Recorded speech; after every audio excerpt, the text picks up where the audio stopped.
Hello, everyone. My name's Colin Smith, and welcome to our Monday mentoring call. This business gives us a really fantastic opportunity to improve our financial options and get us to financial freedom.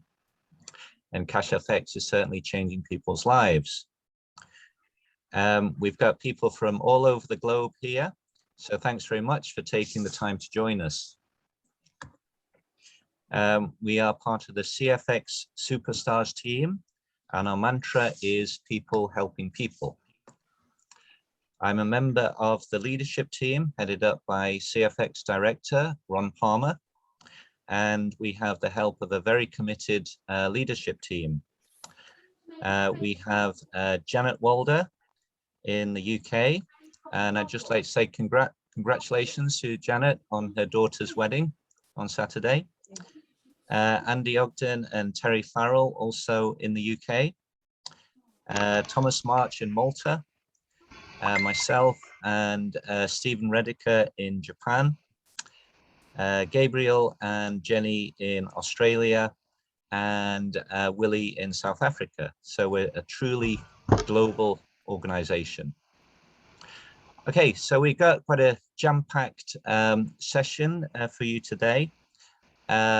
First of all, last week we had a very special guest, Ray Sinclair, on the Wednesday call. I wasn't on it personally myself because of time difference. Some of us were, but a lot of nuggets from that call, which was thankfully recorded. So we'll be going through the first half of that session. Stephen will be taking up the second half next week. We've also got an important announcement from Ron after that, and some great mindset training videos. Okay, so without further ado, I'd like to move on to Ray's video.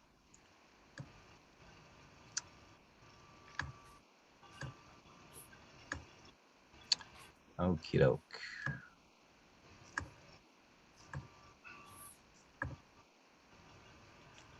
Okay, could I ask you all to mute your microphones, please? And can you just confirm that you can see the shared screen? All okay? Okay, thanks everybody for being on the call. I'm Andy Ogden, and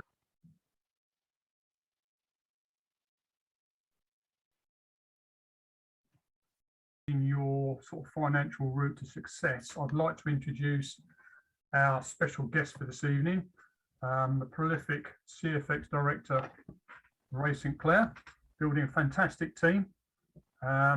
If you'd like to take the mic and perhaps you could give us some pearls of your wisdom, okay. Maybe share your route to how you got to where you are, and maybe assist a few of us in getting there as well.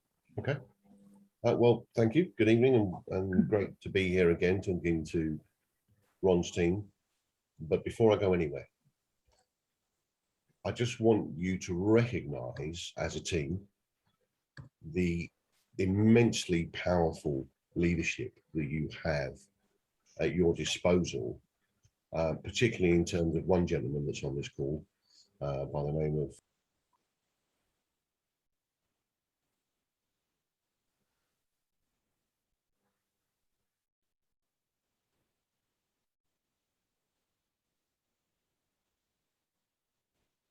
Now that I've set the scene of becoming an entrepreneur and arranging your sort of financial route to success, I'd like to introduce our special guest for this evening, the prolific CFX Director, Ray Sinclair, building a fantastic team. If you'd like to take the mic and perhaps you could give us some pearls of your wisdom, okay. Maybe share your route to how you got to where you are, and maybe assist a few of us in getting there as well. Okay. Well, thank you. Good evening, and great to be here again talking to Ron's team. But before I go anywhere, I just want you to recognize as a team the immensely powerful leadership that you have at your disposal, particularly in terms of one gentleman that's on this call by the name of Mr. Ron Palmer, who has this week, as you may or may not know, achieved $10 million turnover in his team. And I think he deserves a massive round of applause for doing that, because that's an incredible achievement, Ron, an absolutely incredible achievement. Ron is actually half of my team, and that says a lot, okay? He ain't eloquent, he ain't pretty, but he's bloody smart, okay? And what Ron's forgotten more than what most people know about network marketing, okay? So if you're going to listen to somebody, you know, you really do want to pay attention to what Ron says, you know, because he does drop pearls of wisdom into his conversation when he talks to you, and he does it from the point of view of wanting you to succeed. And he's built an amazing leadership team around him, which is another method you should adopt as you build your team, is to build a leadership team around you.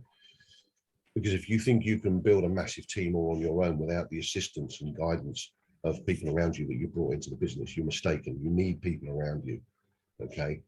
So massive congratulations, Ron. That's an amazing achievement in such a short time. Thanks very much, Ryan. And I know that you will be going to even giddier heights as you go along and taking your team with you. So network marketing. Well, Ron did want me to speak on a specific subject this evening, and I'm going to cover that. But I just, as Andy said, I'll give you the nuts and bolts. So I got involved in network marketing 38 years ago, fell into it completely by accident, and made a lot of money very quickly, as Cashflow Quadrant explained. Because although I didn't know it, I was on the right side of the quadrant by then, by building a network marketing company. I didn't realize it at the time because I'd never even read the book. It's a little warm in my house. Excuse me. I'm only going to take my jacket off. I'm not doing the full burlesque show this evening because they're not paying me enough. So first time round, I didn't understand the value of money. I didn't really understand what I was doing. I made a hell of a lot of money completely by accident, by being in the right place at the right time. And within 2 years, I'd spent all the money and spent more money than I'd actually earned, and was in financial trouble because of it. But, you know, as you get older, you learn a few things. And after that, I kind of learned, you know, to hang on to the money.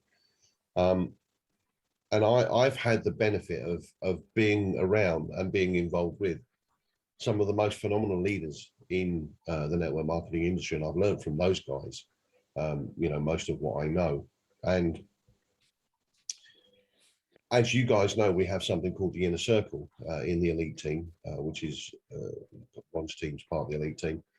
And Ron is part of the Inner Circle. I also believe Lennox is part of it. Lennox, you're in the Inner Circle, aren't you? Yes, Lennox is in the Inner Circle as well. And so we have 2 Inner Circle members on this call.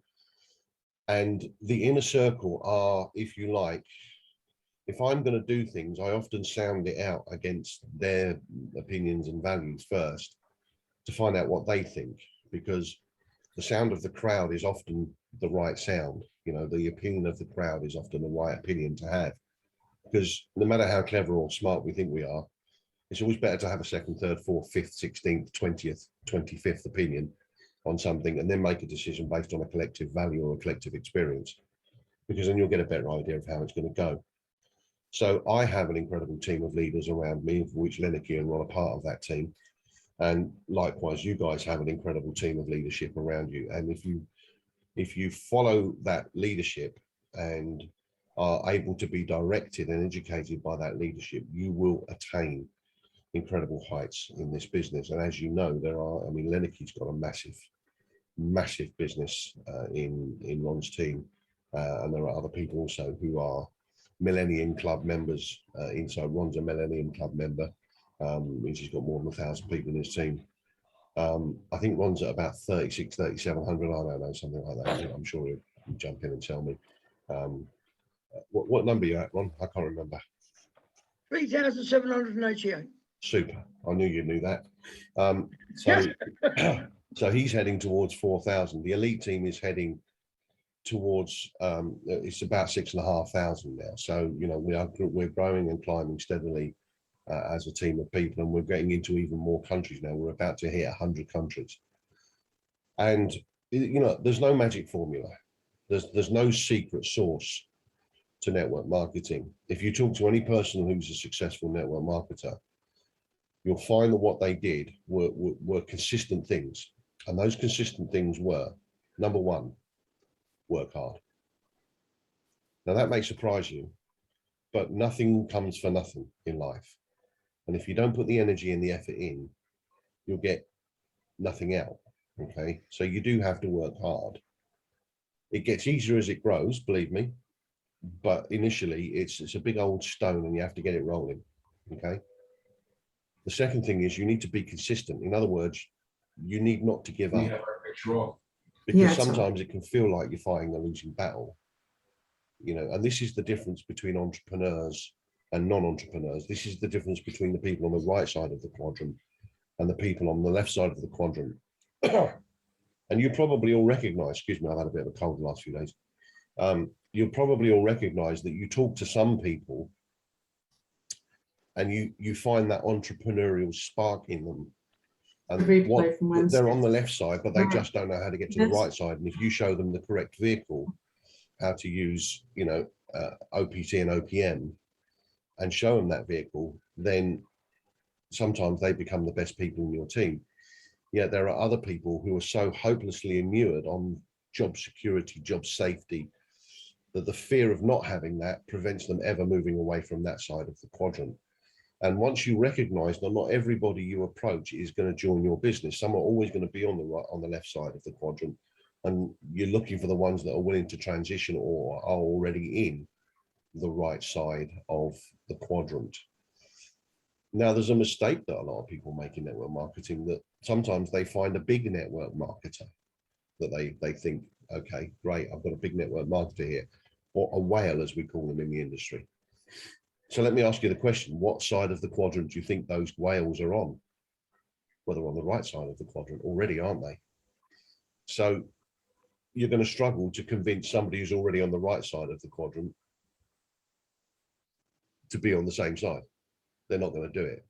And it never ceases to amaze me how many inexperienced networkers still, even today, and Ron will have this, and I suppose Lennicky will get it as well, that they approach us and say, oh, I've got this thing, you know, it's the best thing since sliced bread, and it's buttered both sides.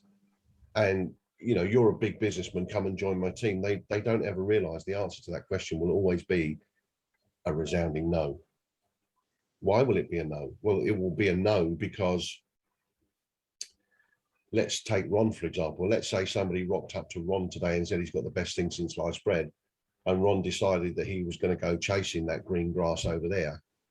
In order to do that, what Ron's got to do is got to tell all of you people, which sends an absolutely terrible message about his belief level in the business that he's in, does it not? And secondly, it means he's got to dilute his Cash FX business in terms of the team and his income to go and start all over again in this latest, greatest thing. So one of the things you need to be to build a successful network marketing business is you need to be committed. In other words, you need to pick one business and one business alone, okay? Because there's an old saying, butterflies live for a day, okay? Butterflies live for a day. If you keep flitting and flitting and flitting and flitting from one thing, you'll never build anything. You just won't.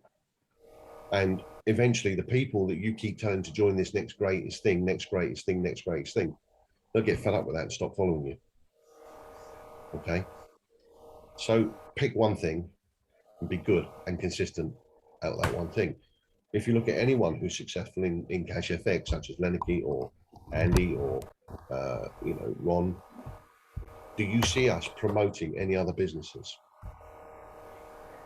Go look at my Facebook timeline, see if you can find another business on there. I suspect the same will be true of Ron. I suspect the same will be true of Lennicky, Andy, and any other leaders, you know, even Ray Merritt. We don't promote other businesses. Why? Because we're focused on this business and we're focused on building this team. We don't want to dilute that team. We don't want to distract that team. Yes, something might come out tomorrow that is better than Cash FX. I don't know. But I'm 2 years, nearly 2 years into a Cash FX journey, and I've put a lot of time and energy into it, and I've built it to a really big income. Why would I want to dilute that? Why would I want to smash that apart? I mean, everyone on the call knows that I'm in another network marketing company. I've been with that company 17 years. Not one person in that company knows that I'm in Cash FX, except the owner of the company. And I've got a huge amount of people in that team over there. So the logic says, well, I'll go and bring them all over here. Well, hell no. I've got a massive income comes out of that business. Well, I want to touch that. No, I started from scratch when I decided to transition to Cash FX. So everyone that I brought into Cash FX was new to me. You know, I went out to the internet, I went out to LinkedIn, and I brought people in cold because my focus was here. And it's the mark of a leader that they only focus on one thing and one thing alone, because people can trust that leader. They can trust that if they bring people to this team, that leader is not going to suddenly jump up and start going on about some other opportunity. It's a trust relationship, okay? So what I will tell you about the cash flow quadrant is, I first read that book many years ago. And I have to say, with my hand on my heart, that's probably the book that made me as wealthy as I am. Because once I understood the principles in the cash flow quadrant, and I have started to apply them in my business life, things started to change very rapidly for me, both in my network marketing business and in a terrestrial business that I had at the time. And I actually listen. I don't read books. I listen to audiobooks while I'm working or while I'm driving, or I've got a speaker under the pillow. I listen to it when I'm going to bed at night. I must have listened to Cash Flow Quadrant probably nearly 200 times. And I make a point of listening to it at least once or twice a year, just to remind myself of the principles of what's in that book. For me, it is the Bible of how to build, you know, how to become a successful independent business person, how to move from the left side of the quadrant to the right side of the quadrant. And instead of being E&S, becoming B&I, okay? It is the most fantastic book I've ever read. There's a couple of other books that are up there with it, but that's the book. If anyone ever comes to me, any young person ever comes to me and says, is there one book you can recommend to me that will help me become a millionaire? I'll go, yeah, it's Cash Flow Quadrant by Robert Kiyosaki. And I've had the rare pleasure of meeting Robert twice. I met him once when he came to London, and I had the privilege of talking to him for about 10 minutes with 2 or 3 other people. And some years ago, long before I got involved in Cash FX, I actually won a competition to get some one-to-one time with Robert in Chicago. And there were 4 other people in the room. We had 2 hours with him. And I've got to tell you, I learned more in that 2 hours than I learned in the previous 10 years. The man is just a gold mine of knowledge. And, you know, I'm very blessed that I've met Robert Kiyosaki, I've met Jim Rohn, and I've met Zig Ziglar. And these guys are just the giants on whose shoulders that we stand. And if you're not reading books by these guys, by Zig Ziglar, by Jim Rohn, by Robert Kiyosaki, you're missing out. You're not feeding your mind with the education that it needs to change your psychology to become that business owner, big business owner, investor mentality. Okay, because what we do in life is as a result of what we think and say. So if you educate your mind to think and behave in a certain way, it will do that. Okay, so I encourage you, and I would like to set a challenge. If you haven't read the Cash Flow Quadrant, I'd like to issue a challenge to you that before Christmas, you get yourself a copy of Cash Flow Quadrant and you read it, not once, but twice, because first time round, you won't get it. I'll tell you a quick story before I move on to what Ron wants me to talk about. I was driving down the road in my car last year during the pandemic, and I had it on in the car. I had Cash Flow Quadrant on in the car. And Robert Kiyosaki said something, and it pulled me up sharp because I hadn't understood or heard properly what he'd said before. And what he said was this: wealth is not measured in terms of money. and it's pricked me. And I was so stunned that I had to pull the car over. I was driving in the countryside. I pulled the car over into a lay-by, and I wound the CD back, and I wanted to know what he was going to say. And he said, wealth is not measured in terms of money. Wealth is measured in terms of time. I'm like, well, I've heard this before, but I'm going to listen because I still don't understand what he's saying. And he went on to explain that there are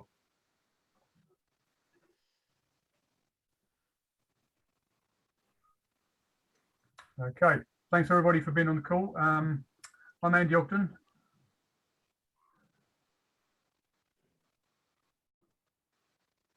go. I'd listened to that book hundreds and hundreds of times before, and yet still I learned something new that day about how wealth is measured. So please go and get yourself a copy, make it a challenge to read that book. It is one of the best books you'll ever read, and make a point of reading it at least once a year.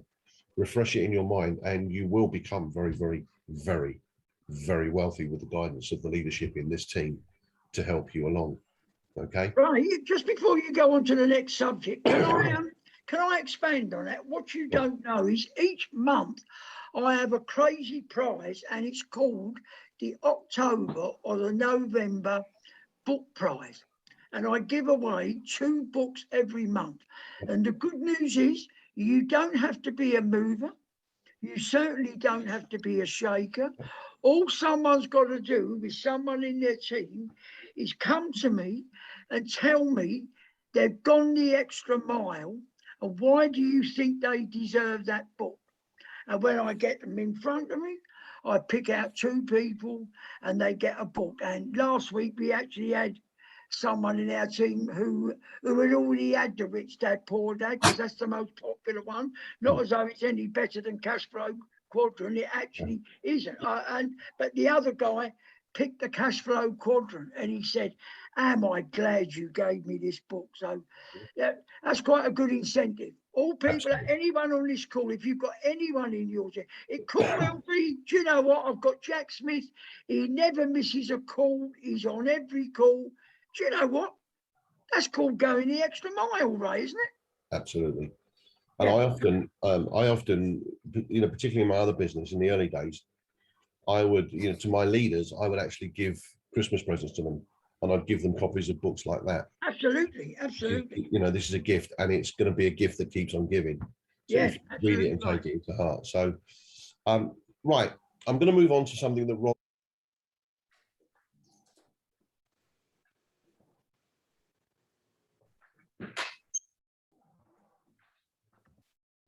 Right. Okay. Apologies for the technical issues there, but I hope you were able to follow that video. Really good golden nuggets from Ray Sinclair. Just touching on a couple of things that he said.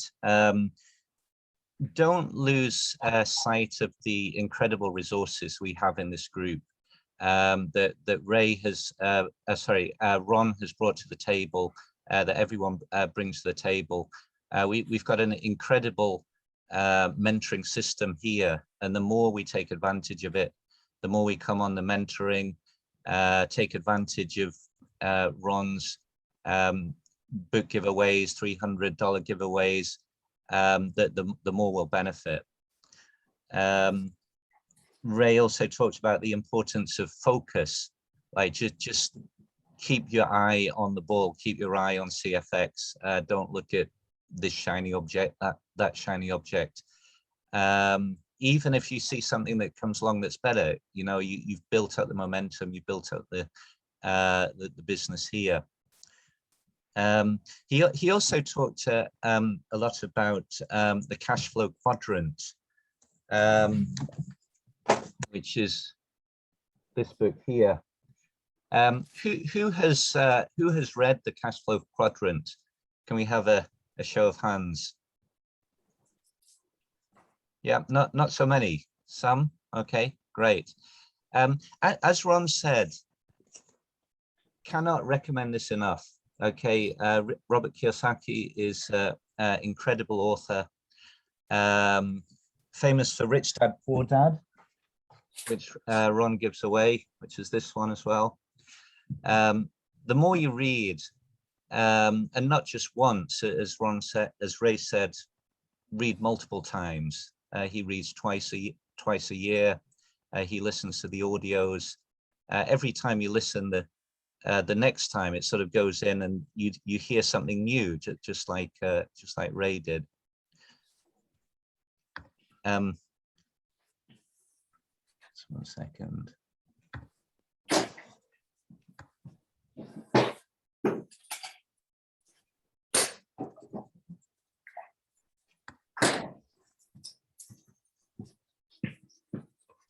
Okay, so Ray was talking about the moving from the left side to the right side, okay, which is moving from an employee or a self-employed, which many of us were.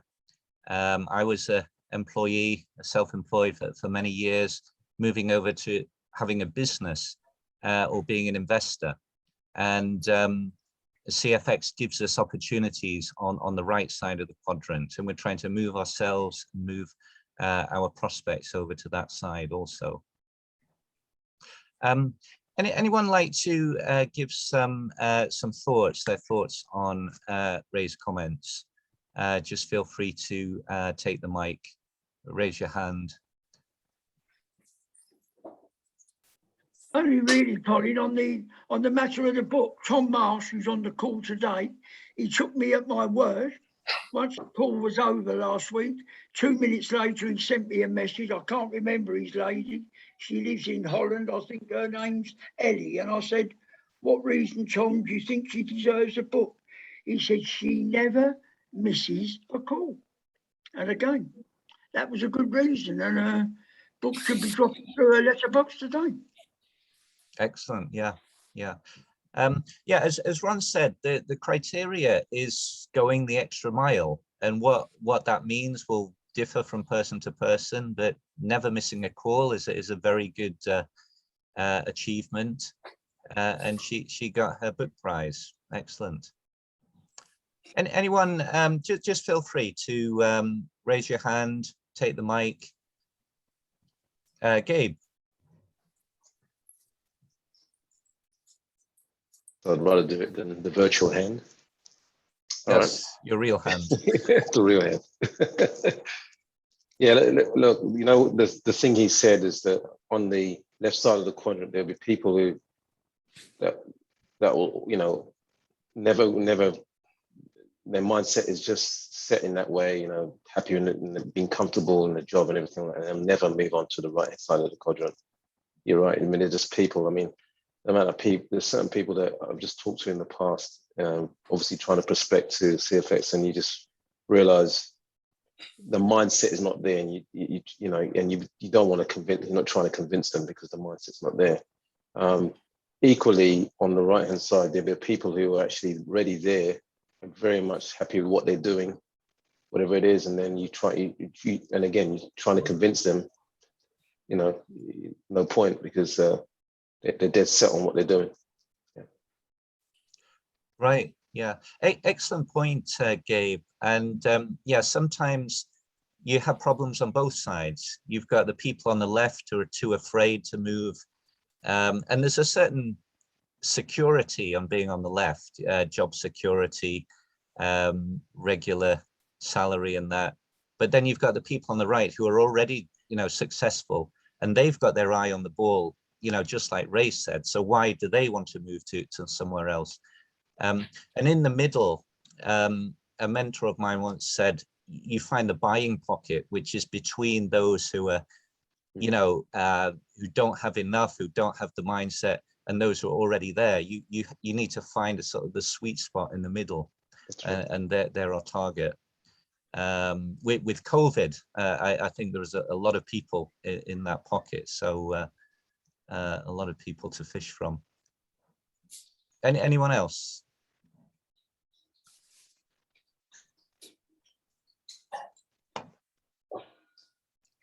Usually get more volunteers than this. Any thoughts? I know I normally chip in, don't I? My head's not really with it yet today, sorry. Janet, do you want to share your thoughts? Yeah, all I can say is, for me, what started my journey was the Rich Dad, Poor Dad book. And I recently won Cash Flow Quadrant in Ron's book prize. And it does, the other book was good, but this really does blow you away and helps cement what the first book has actually started, cement that journey. And you look at so many different people. I see it in my family, my daughter that's just got married. She's already there. She just needs that little bit of push. She doesn't know she's there. She doesn't know what that opportunity is. And my goodness, have I tried, even at the breakfast table. Stop pushing me, mother. I said, the money I gave you, I would much rather have bought you a pack in CFX. Oh, shut up. So I gave her the cash. But there's only so much you can push. There are people that you're never going to change, but you can see it for them, especially the ones that are in a job. You know they could do so much better, and you can't convince. We shouldn't be in the business of convincing. We've got to just try and show them the light, if you like, so they want to take that leap of faith themselves. And that's the hard thing, trying to do it in a gentle, cajoling way. Terry's very good at this, I know, just with laying the seeds, and hopefully they will come round, not with pressure, just by following your story and seeing what you've achieved, and hopefully want to follow in your footsteps. Right. That's yeah. my input for this morning. Yeah. Excellent, Janet. Yeah. It's the old saying, you can lead a horse to water, you can't make it drink. At the end of the day, they have to press the button, they have to make the decision. But you can prevent. Yeah, Ron. If you have a look in the chat, you'll notice that Karen and David have put in there, they are listening to the Cash Flow Quadrant free audio version on YouTube. So, I mean, that's another option for people, isn't it? Yeah. Yeah. And Ray said he prefers that. Yeah, some people do.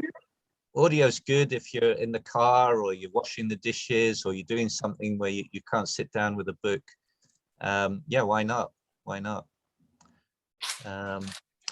Okay, I'd like to hand over to Ron now, who's got an important announcement and a bit of encouragement for us all. So over to you, Ron. Thanks, Colin. Before I do that, I have apologised a couple of times. I just want to apologise again publicly in the group. Some of you may have seen the comments.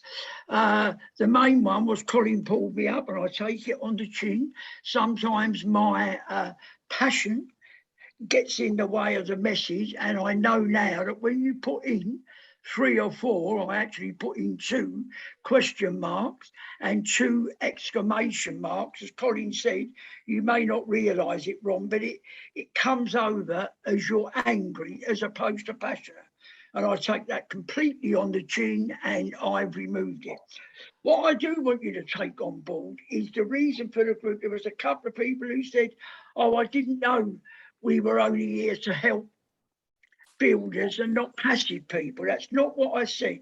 The point I was making, guys, is that group that we put people in is a community group. It's a community group, and perhaps you're not explaining, I don't know, perhaps just a little bit of housekeeping. Colin, I've added you to this group. It's a community group for CFX members and people who are looking.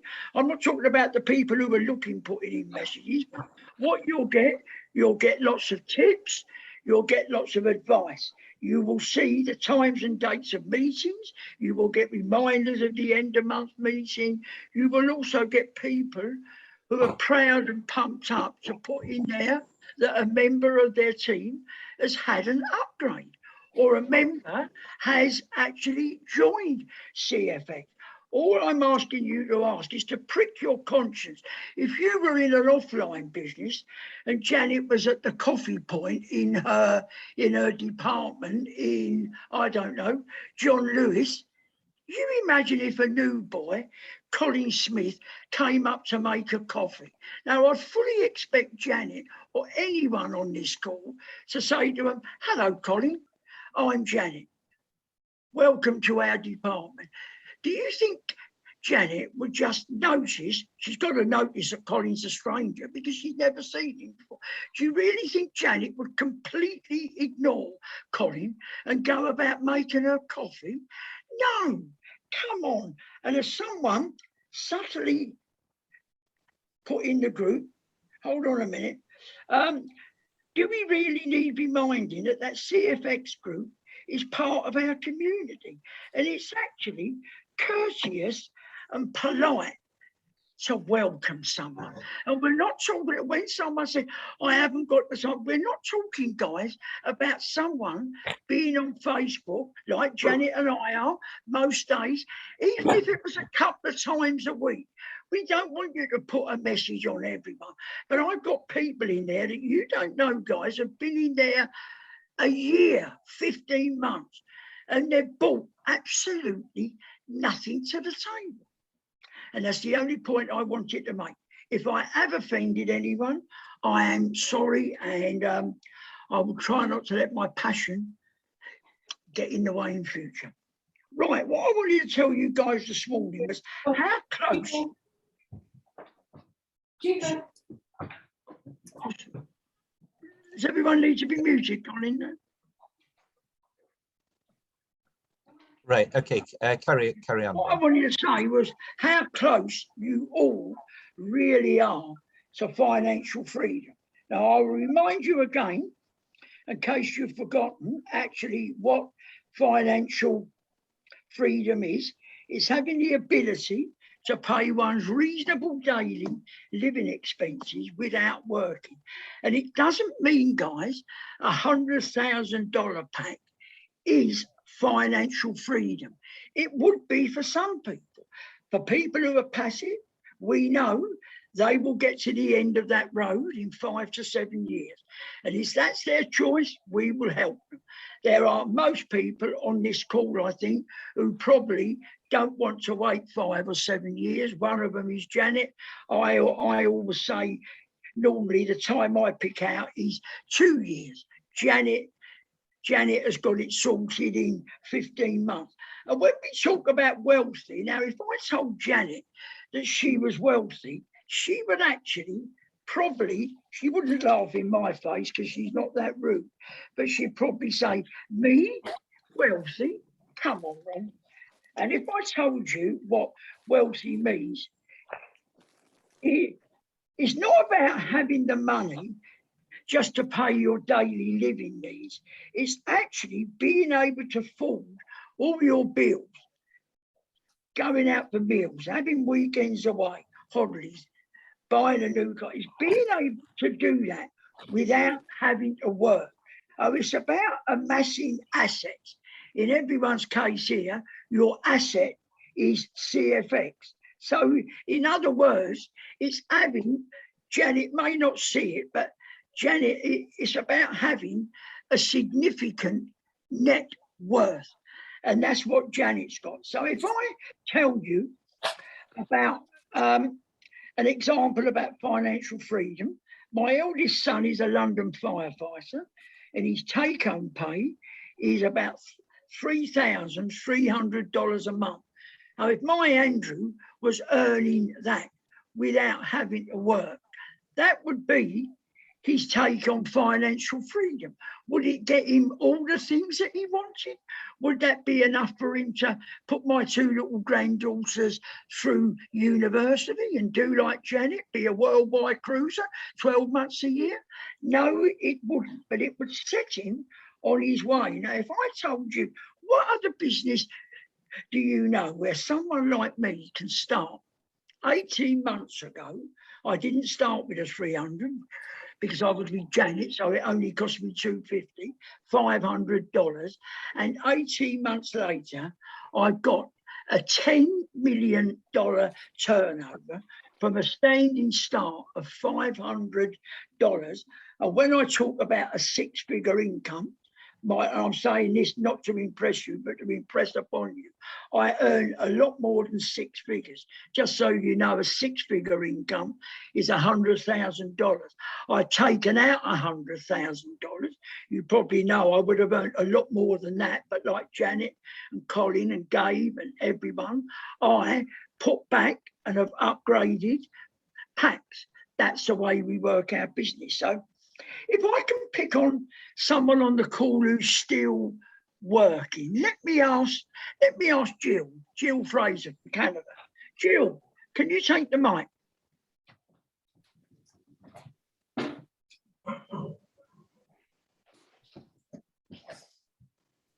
Can you unmute Jill? There? Oh. Are you there, Jill, or should I ask someone else? Maybe someone else be better. Right, let me ask John. John, are you still a working guy, John? Because I don't want to speak about retired guys. I want to get a take on someone who's working. John, are you there? Yeah, I'm here. Hello, John. Ron, I'm as old as you, so. Oh, you're a golden oldie, John. No, yeah.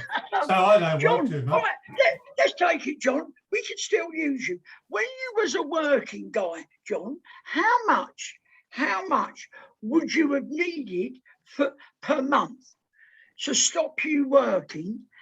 And that would be the start of your road to financial independence. Can you share with us what that, I mean, I don't know whether you was a banker earning mega money or whether you was a librarian, John. I've got no idea. So can you just give us some feedback on that? Well, back in my heyday, I was earning over 100,000. Probably right. double that.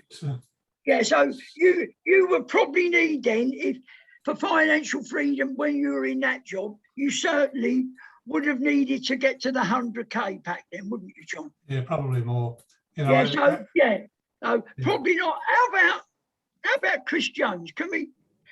Chris, are you about? Can you unmute the mic? I'm sorry I picked on such a big earner there, John. Hello, Chris. Chris, what amount of money would make you go in and sack your boss or stop running your life by the alarm clock? What would that amount have to be, Chris? I'd be sacking myself, but you're sacking yourself. That's okay, John. Looking at around 2,000 to 3,000 Australian dollars per month. Now that's a great. Can you put that into US dollars for me, Chris? Mass isn't my strong. Probably looking at around 1,500 to 2,500. Right, so similar money to my son who's a firefighter. So when you have a look at the different packages then, for Chris to be getting 2,400 a month, it would take him a lot longer if he was passive, but if he was sharing, Chris would need to be on a $15,000 to $20,000 pack, wouldn't he? If Chris was on a $15,000 pack, he would be getting $2,400 a month. And if he was on a $20,000 pack, that would be $3,300. Obviously, what Chris couldn't do, or I'm guessing wouldn't want to do, he wouldn't want to take that out every month, because then he wouldn't have any money to upgrade. He'd want to do the same as our Janet. He'd take out enough to cover her living expenses and take her on the odd cruise, and then Janet would use the rest to upgrade. So you see, we know from Chris's point of view, his road to financial freedom could be similar to Janet's. It could be 18 months if he was moving a bit slower, because I know where Chris lives and the people he's trying to connect with there, they don't have the same sort of earning power that we have. So he may have to, I don't know, widen his web of people. But well, that may be true, Ron, but currently I've brought on 7 people underneath me. Yes, I've seen that, Chris. I've got now, from the last month, I've brought on 3 people in Thailand underneath the first 3 people that I brought in. All of these I brilliant. financed, but for my own package, now that I'm on the $3,000 pack, for me to get to the $100,000 pack, if I just left it sitting there and kept my other marketing business sort of running, it would take me about 2.5 years to get there. Exactly, 2.5 years. I think that's worth waiting for, Chris, isn't it? Well, it is, but I've also got, as I said, I've got people underneath me. So Yeah, that's that 2,000, that 2,000 to 3,000 Australian dollars is for the whole family, like me, my wife, and my kids. But I've also got my wife on a pack underneath me. No, that's great. That's a good strategy, Chris. Between us, we'll be able to split that. No, that's great, matey. Thanks for the story. And in Janet's case, if you take Janet's case, her husband Graham, who has a gardening business, he didn't want to work 5 days a week. Some of the work is heavy, so CFX has enabled him to cut down his gardening duties to 2 days a week and allowed Janet to completely quit her job. Desi, can you take the mic, Desi? Can you unmute yourself? Yep.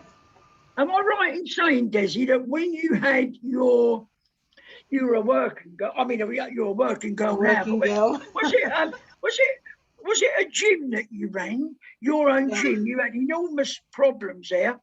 What did it take for you to be able to quit that in terms of financial freedom? What pack? I mean, I can't remember what pack you're on now. It would be a pretty high pack, Desi, wouldn't it?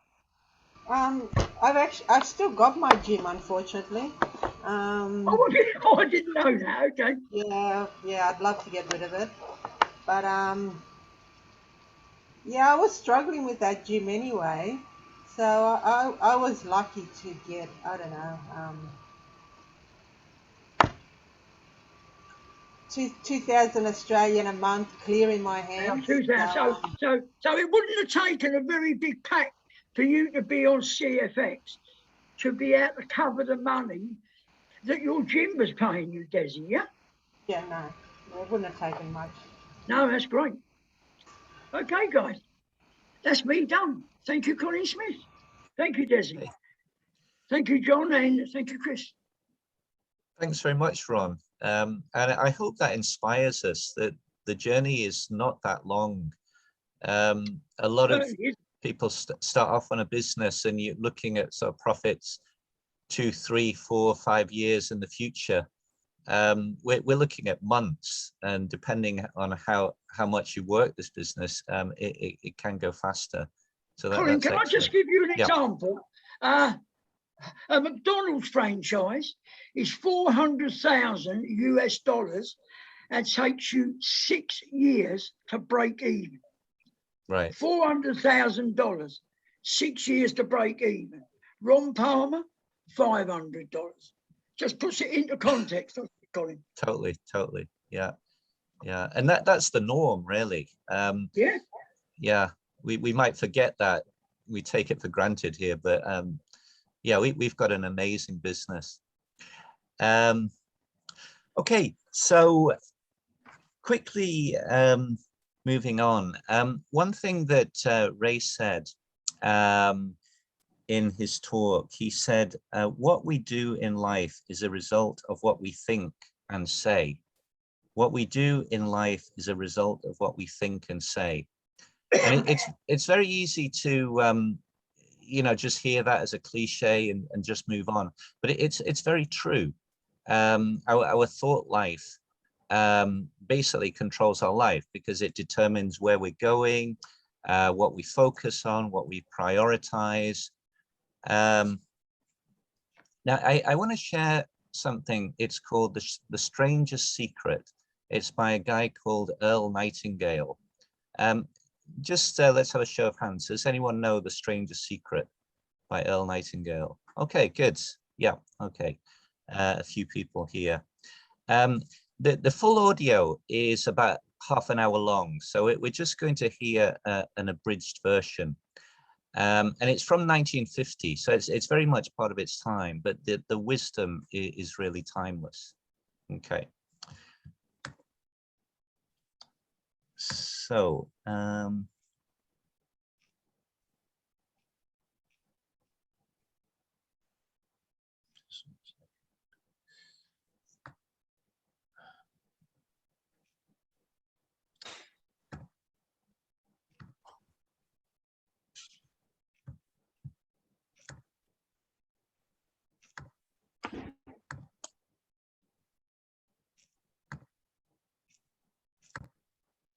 okay, so here is part one.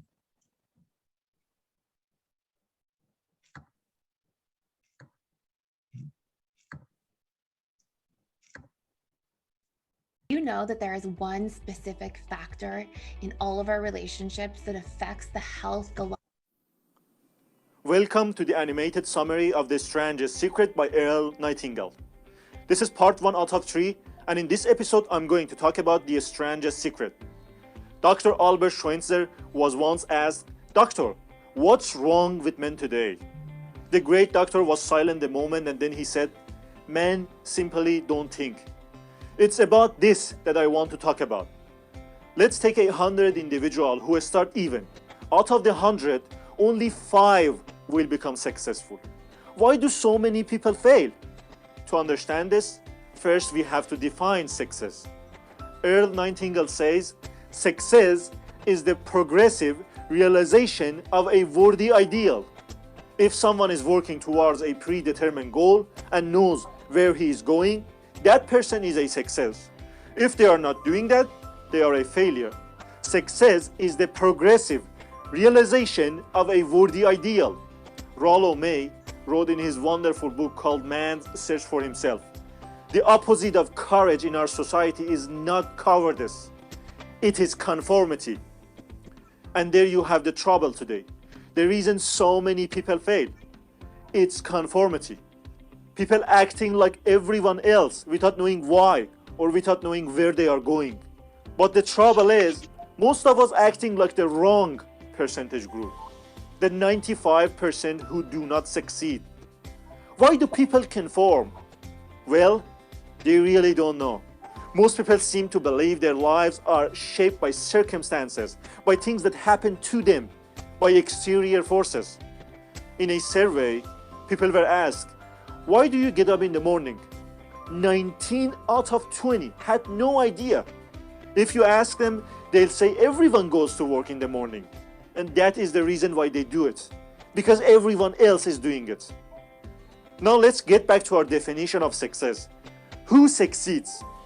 The only person who succeeds is the person who is progressively realizing a worthy ideal. It's the person who says, "I'm going to become this," and then begins to work towards that goal. A success is anyone who is pursuing deliberately a predetermined goal because that's he or she decided to do. Deliberately. But only 1 out of 20 does that. The rest are failures. Earl Nightingale spent his whole life searching for a key for success. A key that would guarantee a person's becoming successful if they only knew about it and knew how to use it. Well, he found it. And this is what he found. Goals. Have you ever wondered why so many people work so hard without ever achieving anything in particular? And why others don't seem to work hard and seem to get everything? Have you ever noticed that a person who becomes successful tends to continue to become more successful?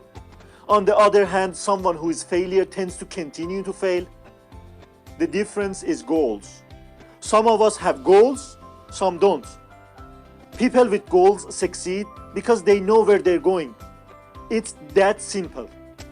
Failures, on the other hand, believe that their lives are shaped by circumstances, by things that happen to them, by exterior forces. Think of an airplane leaving the airport. The captain and crew know exactly where the airplane is going and know how long it will take. It has a definite goal, and 9,999 times out of 10,000, it will get where it started to get. Now let's take another airplane, just like the first one, Only let's not put a captain on it. Let's give no aiming point, no goal, no destination. We just start the engine and let it go. I think you'll agree with me that if it gets out of the airport at all, it will either crash or fall down on some deserted beach. It can't go anyplace because it has no destination, no guidance. It's the same with human being. Now let's talk about the strangest secret in the world. Why do people with goals succeed in life and people without goals fail? I'll talk more about this in the part 2. It's something that if you really understand that, your life will change completely and will never be the same again. You will suddenly find that good luck just seems to be attracted to you. Things you want just seem to fall in line. If you really understand that, you will find that doubt and fear will now be things of the past. In part 2, I'll talk about why people with goals succeed. Subscribe and tune in for part 2. Don't miss it.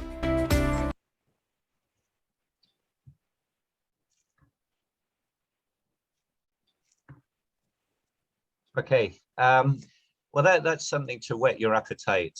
We went on a bit longer than I expected.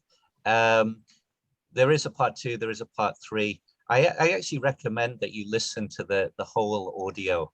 Okay, so Ray gave you a challenge to read through Cash Flow Quadrant. My challenge to you is to listen to The Strangest Secret, and I'll put it in the I'll drop it in the group. Okay, so it's about half an hour long. Just to give you a quick summary.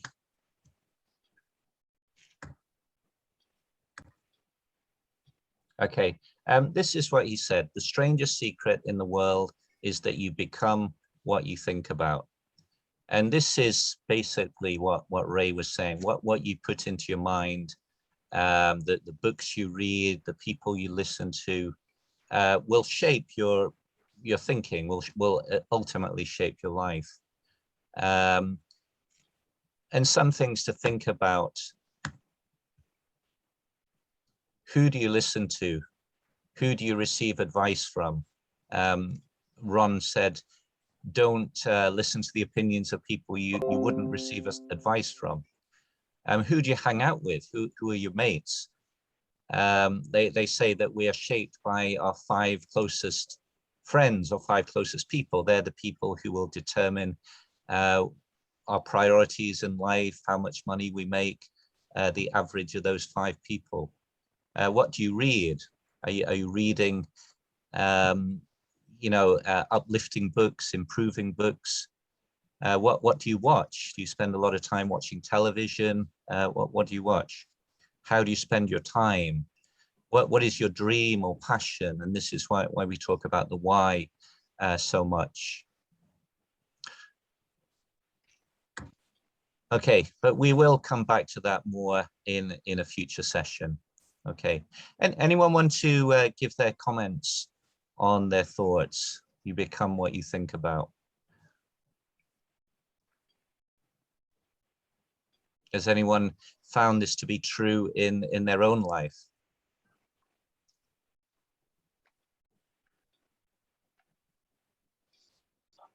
Yeah, I can. Yeah, Thomas. So when I first came over to Malta, well, not when I first came over, but when I've been here for a while, when I'd settled here, and my ultimate goal was I wanted to drive a boat around the island. I wanted that to be what I was doing. I didn't know, whether it be fishing or taking people on tours or whatever it might be, but it actually turned out within 2 years of me being here, and because that's all I thought about, I had a picture of a boat next to my computer, and I was also building a business as well on the side, but this was what I wanted to do here. And I just kept thinking about it, imagining myself on a boat. I go down the harbour every day, I speak to people on boats, and I just associate with these people. I go to the bar in the harbour every night and talk to people with boats and see what was available and going on. And then before I know it, I was driving a boat around the island. And I didn't even know quite how I got to be doing it. It just became the reality. And yeah, so that's my example. It just happened because that's what I wanted to happen, and that's what I thought about. So it That- works. excellent, Thomas. That's a very classic example. Ron, can I go to Jill first? She's got her hand up. Yeah, please do. Jill, please. Yeah, no problem. I'm going to add, and I'll ask this to everybody there. The hardest part in CFX when you're trying to create a goal is knowing the time frame, because everybody seems to be so different. And let's say, for example, for me, 7 or 8 months now, and the time frame is way out to lunch. So I don't know how to set that time frame to attain the goal. If that makes sense. You have the goal, but without a deadline, without a time. Correct. Yeah. Okay. That's why that they talk about the SMART goals, specific. I forget the acronym, but the last one, T, is time. That if you don't have a time frame set, then it just sort of disappears into the ether, and it could be this year, next year, 5 years from now, 10 years from now, and it dissipates. So you do need to set specific goals. Yeah. Okay. Ron first, and then John. Basically, there's a very famous inspirational writer who sadly passed away a few years ago. I've read many of his books. You may not have heard of him. His name is Jim Rohn. And he said one of the reasons that a lot of people fail in network marketing is they listen to the opinions of people, and I've actually put this on our Facebook page, who they would never, ever in a million years take advice from. So the post in our group is very simple. Never listen to the opinions of people you wouldn't take advice from. Why would you do that? And you can allow those people to drag you down, can't you, Colin? Right. And what I call, it's not a swear word, they actually try to piss on your parade. I'm sure it's not meant to swear, that's actually a saying. It's called pissing on people's parade. And I won't allow anyone to do that for me. I never had done. And I don't know, I think that's a good mindset to have. I don't know. Yeah. I think those people also, it doesn't mean they're bad people. They could be your mum and dad. They could be people you love dearly, but within that context, they're not people you would ask for financial advice. You might ask for parenting advice or whatever. But yeah. One of them is my own son, Colin. Yeah, totally. I love him dearly, but I wouldn't take financial advice from him. No, exactly not. Right. Okay. Excellent. Okay. John, and then Desi. John Cook, please. Yeah, look, I just wanted to make a comment in response to what Jill was talking about with having a time frame on her goals. It's very necessary to have a time. And one way that you can do that is to be a bit pedantic about keeping records and try and keep records of how many people you'd have to see in order to get a positive result. So if you, for argument's sake, if you kept records over a period of time and found that you were able to recruit, say, 3 or 4 out of 10 people that you spoke to, then you'll start to get a bit of an idea of how many people you actually have to speak to in order to get the results that you want within the time frame that you want. So that, hopefully that is of some help to Jill. No, that's a great advice, John. Great. Yeah. So reverse engineer, you start from the goal and you sort of work back, well, what will that mean in terms of incremental steps? Yeah, if you it all goes back to targets and having a plan again, doesn't it, John? Because if you don't plan, you got to set your target. You got to set your target, and if you know that you want to achieve the next upgrade to the next pack, whatever it is, by a certain time, and you need to have X number of people join your team in order for you to do that, and that you know that in order for that to happen, you have to speak to 20 people within that time frame, then you're going to come pretty close to it.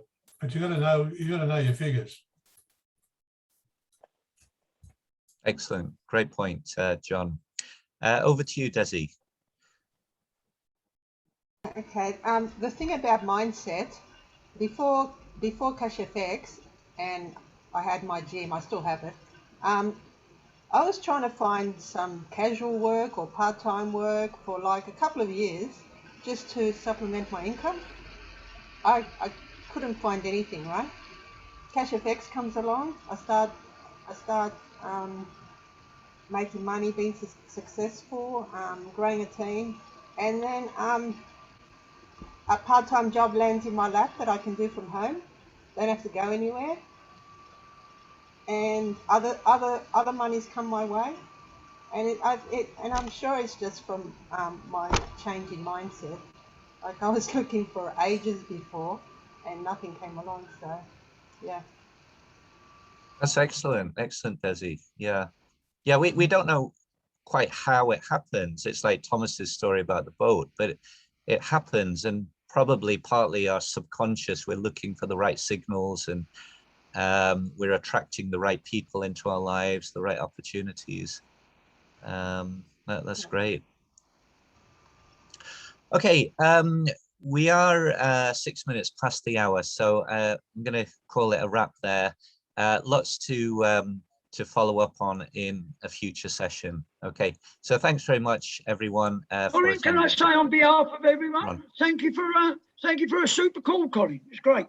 Some great nuggets. Thank you, Ron. And thanks everyone for your attendance. See you next time. Yeah. Thank you. Cheers. Cheers. Bye. Bye, everyone. Bye, everyone. Bye. Bye. Bye, everyone.